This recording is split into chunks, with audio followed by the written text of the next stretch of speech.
Greetings everyone. Today we'll be solving another problem on debtor system. Now, till now you have understood the debtor system, that in this system branch is treated like a debtor. मतलब एक personal account की तरह आप branch account बनाते हो. So you have an opening balance, you have some closing balance which is represented through net assets. मतलब branch के पास कितनी एसेट्स हैं, एसेट्स माइनस ऑफ लाइबिलिटीज, ये रिप्रेजेंट करता है उनका ओपनिंग और closing balance. Then you have transactions which are again classified into two, goods related transactions and cash related transactions. Goods में आ जाते हैं goods sent, goods returned, cash sent, cash remitted. So ये 6 transactions हैं which you are having in all, 6 things, 2 balances and 4 transactions. So when we are going through the question and we are to prepare branch account, जब आपको branch account बनाना है under debtor system, so what you are to do is आपको ये 6 चीज़ें इसमें से pick करनी है and then your branch account can be done. So before we start branch account, let us understand these components. So read your question carefully. A limited sends goods to branch at cost. So cost पर goods भेजे जाते हैं, ठीक है ना. Goods are sold to the customers on cash and credit basis. So very normal, cash और credit पे goods भेजे जाएंगे, सेल करेंगे. डेप्रिसिएशन है फर्नीचर का 10%. ऑल राइट, ठीक है. Branch remits all cash on weekly basis. इसका मतलब क्या हो गया कि ब्रांच अपने पास कैश नहीं रखती है, ये अपनी सारी कैश रेमिट कर देती है, सेंड कर देती है. अच्छा, अब आपको क्या प्रिपेयर करना है, prepare branch account. Simple branch account जब कहते हैं तो इसका मतलब होता है कि ये डेटर सिस्टम के अंदर है. Okay, now consider these things which we are to record. So first of all let us see the balances. अब balances में क्या दे रखा है, balance on 1st April 2019. So you are given stock, debtor, petty cash, furniture, prepaid expenses, outstanding expenses. तो यहाँ तक आपके क्या हो गए, balance brought down. Opening balance है ना ये. अब इसके इक्विवेलेंट हमारे पास क्लोजिंग बैलेंस भी होना चाहिए. So we'll have to see कि स्टॉक अवेलेबल है. You can take up these things, यहीं से डायरेक्टली ले सकते हो, ठीक है. ये एक एक करके देखेंगे. Before that read the question. अच्छा, गुड्स सेंड टू ब्रांच तो एक डायरेक्ट ट्रांजैक्शन है, हेड ऑफिस ने ब्रांच को गुड्स भेजे. कैश सेल मतलब ब्रांच को कैश मिल गई. क्रेडिट सेल मतलब क्रेडिट में सेल कर रहे हैं, तो अभी we'll have to see how much money is received, क्योंकि जो पैसा आएगा that will be remitted. so ये मनी नहीं है, ये सेल है. ओके, अब ये है cash sent to branch for expenses. Okay, तो ये कैश सेंट का मतलब हो गया कि कैश ब्रांच को भेज रहे हैं, ये सारी चीज़ें हैं. रेंट भेज रहे हो 4000 पर मंथ पे, तो यहीं से हमें समझ में आ जाना चाहिए कि 4000 पर मंथ का मतलब है 48,000. 12 मंथ्स का रेंट हो गया 48,000 रुपीज़. बट आप कितना पे कर रहे हो, 44,000. दैट मीन्स क्लोजिंग बैलेंस में आपके पास आउटस्टैंडिंग रेंट रहेगा 4,000, ठीक है ना. सैलरी में कुछ नहीं दे रखा, ठीक है, एज इट इज़ जाएगी. पेटी कैश में कोई बैलेंस नहीं है, पेटी कैश का तो अलग से अकाउंट बनता है ना. सो ये पेटी कैश में पैसा भेज दिया, तो ये सब मनी भेज रहे हैं. अब इंश्योरेंस आपने कब से कब तक की भेजी है, 1 जुलाई 2019 से जून 2020. अब आपका जो ईयर है वो 31 मार्च को ख़त्म हो जाता है. इसका मतलब ये जो पूरे ईयर की आपने इंश्योरेंस पे की, ये पूरे ईयर की है ना, जुलाई से नेक्स्ट जून तक, उसमें से आपका ईयर क्योंकि 31 मार्च को ओवर हो गया, तो जो 3 मंथ्स की इंश्योरेंस है वो प्रीपेड इंश्योरेंस है. सो हमारे पास एक प्रीपेड इंश्योरेंस भी आ गई. 9200 पूरे ईयर की थी, मतलब 12 मंथ्स की. सो 3 मंथ्स की इसमें हमारी प्रीपेड इंश्योरेंस है. 2300 आ गया प्रीपेड इंश्योरेंस, ठीक है. अब गुड्स रिटर्न आ गए. सो ये तो डायरेक्ट रिटर्न है. सेल्स रिटर्न बाय डेटर्स, ये तो ब्रांच के पास आएंगे ना, तो ये आपकी कॉमन ट्रांजैक्शन नहीं है. पेटी एक्सपेंसेस पेड बाय ब्रांच, तो ब्रांच पे कर रही है, नो वरीज, वो ब्रांच पे करेगी, हेड ऑफिस नहीं रिकॉर्ड करेगा. हेड ऑफिस को यही चीज़ें देखनी है, ठीक है ना, गुड्स और कैश. कैश कलेक्टेड, डेटर से इतना पैसा मिल गया, ऑफ कोर्स जो मनी आपको मिलेगी वो आपको रेमिट करनी है. सो ये रेमिटेंसेस का पार्ट है. डिस्काउंट अलाउ किया तो डेटर्स को अलाउ कर दिया, डोंट वरी, तो वो हमारी ट्रांजैक्शन में रिकॉर्ड नहीं होगा. बट हाँ, अगर हमें डेटर अकाउंट बनाना पड़ा तो उसमें आ जाएगा. So let us see this question. अब इसमें और क्या क्या करेंगे, पहले हम बैलेंसेस चेक कर लेते हैं. ओपनिंग बैलेंस हमारे पास है. क्लोजिंग में देखो स्टॉक दे रखा है, ठीक है. जो ओपनिंग बैलेंसेस होते हैं ना, यहीं से हम क्लू ले लेते हैं कि क्लोजिंग बैलेंसेस क्या होंगे। अब डेटर्स है 68,000 ओपनिंग बैलेंस, बट हमें डेटर्स का क्लोजिंग बैलेंस गिवन नहीं है। इट मीन्स हम एक स्टेटमेंट बनाएंगे डेटर अकाउंट, जिससे हमें डेटर्स का क्लोजिंग बैलेंस मिल जाएगा। सो डेटर की सारी ट्रांजैक्शंस पुट कर दूँ, क्योंकि ये हमारी सिर्फ स्टेटमेंट्स हैं। सो हमारी कई transactions will be posted at two places, कुछ ट्रांजैक्शंस हमारी एक ही जगह जाएंगी, क्योंकि ये एक तरह से आपका सिंगल एंट्री सिस्टम हो गया ना। क्योंकि ये तो हम अपनी नॉलेज के लिए, अपने बैलेंसेस के लिए स्टेटमेंट्स बना रहे हैं, ये डबल एंट्री का पार्ट नहीं है। सो सिर्फ डेटर से रिलेटेड इन्फॉर्मेशन पिक करो। डेटर्स हो गए। अब आपके डेटर्स अफेक्ट होते हैं क्रेडिट सेल से। सो क्रेडिट सेल से आपके डेटर्स इंक्रीज हो गए। इंक्रीज होती है डेबिट साइड में, कितना हो गया 10,80,000। अच्छा, अब दूसरी तरफ डेटर्स से रिलेटेड क्या है, सेल्स रिटर्न बाय डेटर्स। तो ये सेल्स रिटर्न हो गई, डेटर्स ने सेल्स रिटर्न किए हैं आपको 9,000। देन यू हैव पेटी एक्सपेंसेस, कैश मिल गया जी। सो आपको, हाँ जी, कैश मिल गया। तो कैश जब मिलता है तो हमारे डेटर्स का बैलेंस कम हो जाता है, इतना हमें मिल गया। डिस्काउंट अलाउ किया तो डिस्काउंट से भी डेटर्स कम होते हैं। बेड डेट्स भी हो सकते थे, प्रोविजन फॉर बेड डेट भी हो सकता था। सो डेटर से रिलेटेड इन्फॉर्मेशन डेटर अकाउंट में कंपाइल हो गई। अब इसका बैलेंस कैलकुलेट कर लेंगे।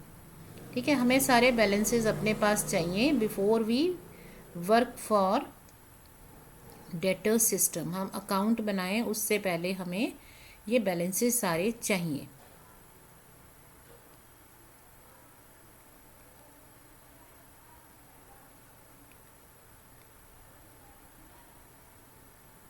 ठीक है, सो डेटर में बैलेंस आ गया 2,05,800। ये टोटल चेक कर लो एक बार। All right, okay. तो हमने डेटर का बैलेंस सॉल्व कर लिया। अब आ जाते हैं पेटी कैश पर। पेटी कैश का बैलेंस भी नहीं दे रखा, तो आप पेटी कैश अकाउंट भी बना लो, बिकॉज क्लोजिंग बैलेंसेस तो सबके चाहिए ना, जिनके ओपनिंग बैलेंसेस थे सबके क्लोजिंग बैलेंस। एसेट्स हैं, इंक्रीज होती है डेबिट साइड में, डिक्रीज होती है क्रेडिट साइड में। ये सब आप 11th में करके आए हुए हो, है ना। तो इसको इसमें मैं ज़्यादा टाइम नहीं लगा रही हूँ। यू नो, पेटी कैश के सारे रेलेवेंट अमाउंट्स पिक कर लो। पेटी कैश का बैलेंस है, और पेटी कैश का क्या है आपके पास, आपको पैसा मिला था 8200, हेड ऑफिस से पैसा मिल गया था 8200 पेटी कैश के लिए। ठीक है, अब आपने स्पेंडिंग की होगी कुछ, यू स्पेंड 12,200। ओके, तो आपके पेटी एक्सपेंसेस हो गए 12,200। ठीक है, तो बैलेंस कितना बच गया हमारे पास, 16,200। सो 4,000 बैलेंस बच गया। ओके, अब अगला क्या था, नेक्स्ट है तुम्हारे पास फर्नीचर है 40,000 का। फर्नीचर में तो कोई परचेज सेल नहीं हुई, तो आप फर्नीचर का बैलेंस कैसे निकालोगे, या तो आप सीधे बैलेंस लिख दो या अकाउंट बना लो। तो बैलेंस है 40,000। अब फर्नीचर में कुछ और है क्या। अब जो बच्चे क्वेश्चन को ऊपर से पढ़ते नहीं हैं ध्यान से, they will miss out a few things.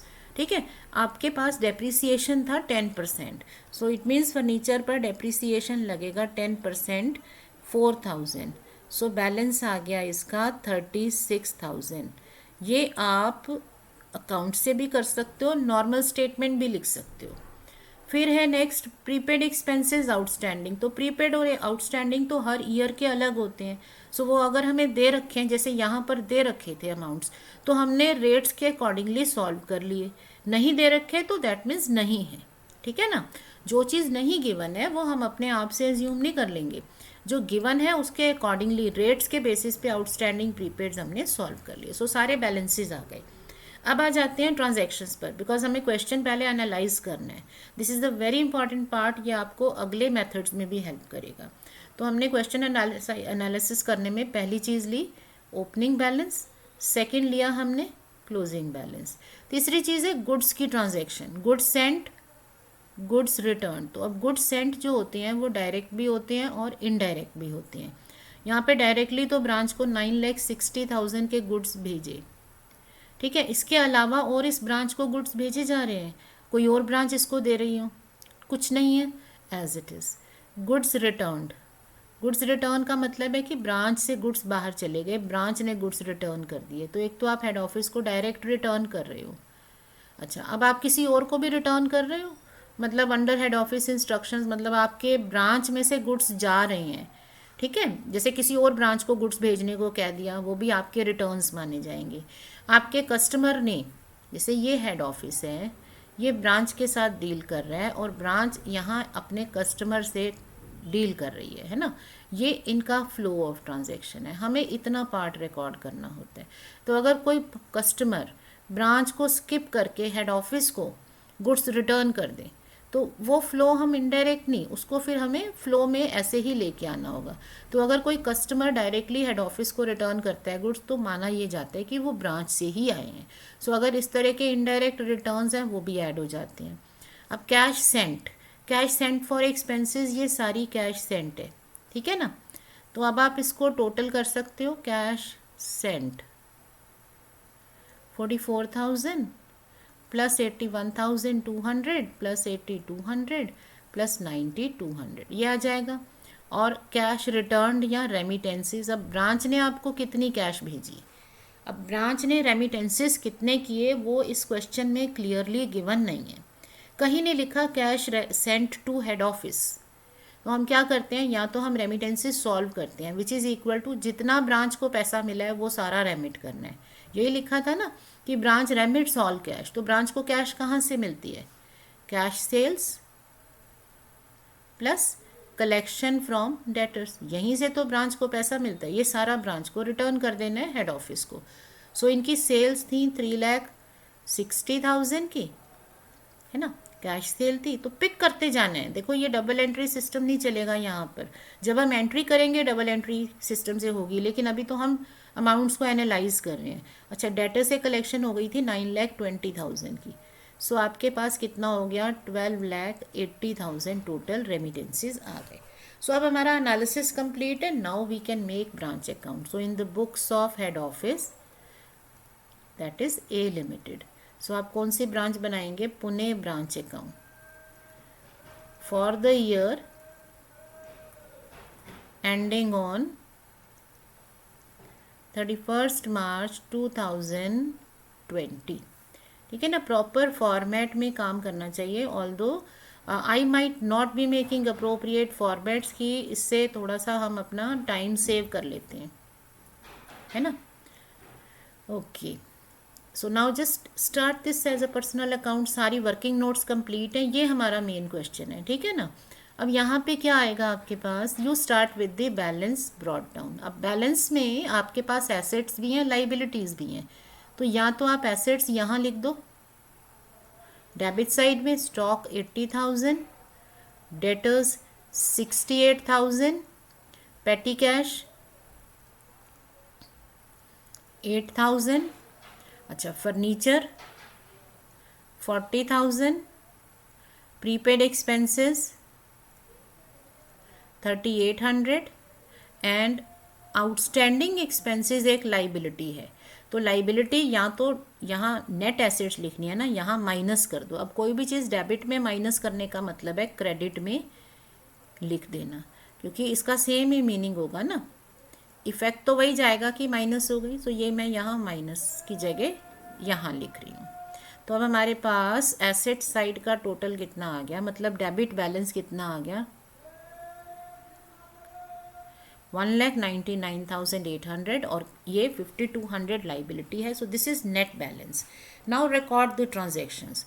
Goods sent to branch, तो इसकी एंट्री कैसे होती है, branch account debit to goods sent to branch account, ठीक है। नाउ अ डेज हम लिखते नहीं हैं टू एंड बाय, तो गुड्स सेंट हमने एनालाइज कर लिया था 9,60,000, ठीक है। अब गुड्स रिटर्न, सेंट इधर है, रिटर्न रिवर्स होता है।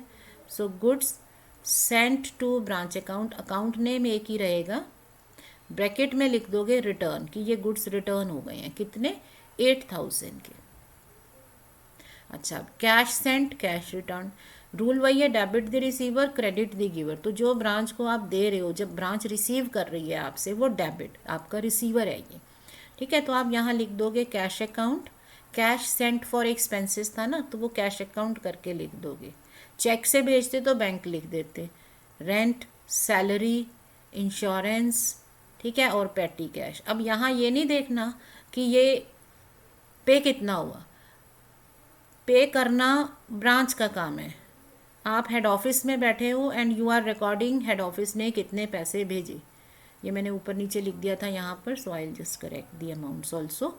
ठीक है, तो ये हो गई cash sent for expenses. All right, अब दूसरी तरफ क्या आएगा, रेमिटेंसेस।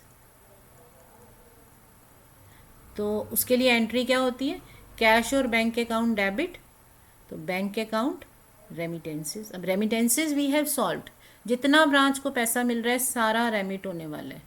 तो आप इक्वेशन कर लो, remittances is equal to this much. इसमें और कोई एडजस्टमेंट है कैश की वो भी लिख दोगे, या आप एक कैश अकाउंट बना लो। ब्रांच का अगर आप कैश अकाउंट बनाते हो तो कहाँ से पैसा आ रहा है आपके पास, आपके पास कैश सेल से पैसा आ रहा है, आपके पास डेटर से पैसा आ रहा है। आपको हेड ऑफिस ने भी पैसा भेज दिया एक्सपेंसेस के लिए, लेकिन जो एक्सपेंसेस के लिए भेजा वो तो आप पे भी कर दोगे ना एक्सपेंसेस में, तो ये तो कैंसिल हो जाएगा ऑटो। तो बचेगा यही credit sale and sorry cash cell and collection from debtors. तो रेमिटेंसेज हमने लिख दिए। ये सब वर्किंग नोट्स आएंगे, ठीक है, 1 2 3 4 5 6। अगर इसमें जैसे गुड्स एंड गुड्स रिटर्न में कोई एडजस्टमेंट नहीं थी, ठीक है ना, तो इसमें नोट ना भी बनाओगे तो चलेगा। सारे नोट्स बनाना ज़रूरी नहीं है, नोट्स उतने ही बनाएंगे जितने ज़रूरी हैं। जैसे रेमिटेंसेस को कैलकुलेट करना पड़ा, इसका नोट लिखोगे। कैश सेंट हम यहाँ भी, क्योंकि अकाउंट में भी हमें डिटेल देनी होती है तो हम वहाँ भी लिख सकते हैं, तो यहाँ नोट की ऐसे ज़रूरत नहीं है। सो जहाँ एनालिसिस करना पड़ रहा है, जहाँ हमें टोटल करने पड़ रहे हैं, तो वो यहाँ आप अगर नोट्स में लिख लोगे तो बेटर रहेगा। यहाँ भी अकाउंट में भी डिटेल पूरी देनी है। अब आ जाते हैं closing balance. So personal account है, डेटर का बैलेंस तो क्रेडिट साइड में आता है ना, तो अब यहीं से ये जो आप क्लू ले लो कि ये एसेट्स हैं, तो यहाँ क्लोजिंग में भी इसी तरह की एसेट्स होंगी ना, अलग थोड़े ना आ जाएंगी। स्टॉक कितना आ गया, 2,20,000। डेटर्स, तो डेटर्स का बैलेंस, अकाउंट तो हमने देख लिए, बैलेंस हम ले लेंगे 2,05,800। ठीक है, उसके बाद है पेटी कैश। तो पेटी कैश का कितना बैलेंस है हमारे पास, 4,000। उसके बाद है फर्नीचर, तो फर्नीचर का बैलेंस है हमारे पास 36,000। All right, then you have prepaid expenses, ये तो शुरू में थे, एंड में कुछ है तो हाँ, इंश्योरेंस आपका एडवांस में पे हुआ है, तो प्रीपेड इंश्योरेंस आ गया आपका 2,300।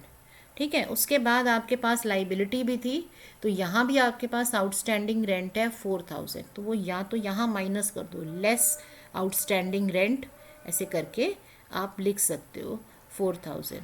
ठीक है, तो एक ही जगह बैलेंस रिफ्लेक्ट होगा, नेट बैलेंस आ जाएगा। फिर यहाँ दोबारा नहीं लिखना बैलेंस ब्रॉट डाउन, क्योंकि बैलेंस नेट बैलेंस है। बट अगर आपने एक बार ये दोनों एसेट्स और लाइबिलिटीज़ के बैलेंस अलग लिख दिए, then you need to follow the pattern, तो फिर आपको यही अलग ही लिखना होगा इसमें। ठीक है, तो अब यहाँ आप इसको आउटस्टैंडिंग रेंट को यहाँ नहीं लिखोगे, तो आप इसको हटा सकते हो। ठीक है, तो अब हम इसको रब कर देते हैं यहाँ से,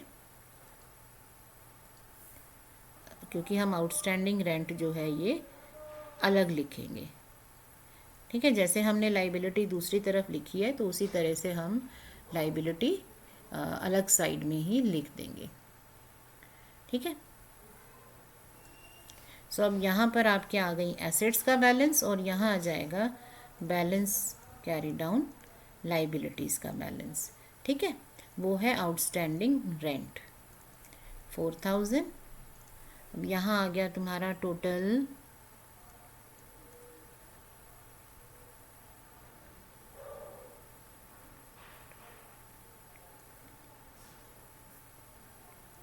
4,68,100। तो हमने सारी चीज़ें पुट कर दी, ये दोनों बैलेंसेस पुट कर दिए, वी हैव रिकॉर्डेड ट्रांजैक्शंस। तो अब आप अकाउंट्स को क्लोज कर दो। जो डिफरेंस है वो रिफ्लेक्ट क्या कर रहा है, प्रॉफिट और लॉस। तो हमें रफ आइडिया मिल जाएगा अकाउंट के टोटल देखते ही। यहाँ पर है अराउंड 16 लाख, और डेबिट साइड में है 9, कम है, डेबिट साइड का टोटल थोड़ा कम आएगा, तो हमारे पास है प्रॉफिट। सो उसे लिख देंगे general P&L account branch profit. ठीक है ना, ये बैलेंसिंग फिगर है, इसके साथ आप बैलेंसिंग फिगर भी लिख सकते हो। सो अब आप टोटल कर लो।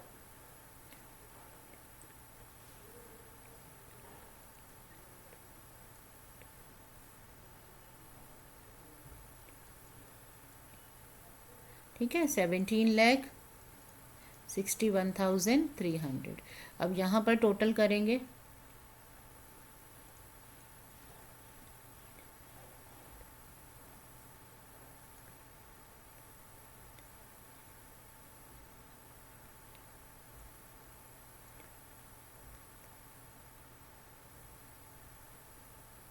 ओके, सो ये आ गया बैलेंसिंग फिगर, इसके साथ लिख देंगे बैलेंसिंग फिगर।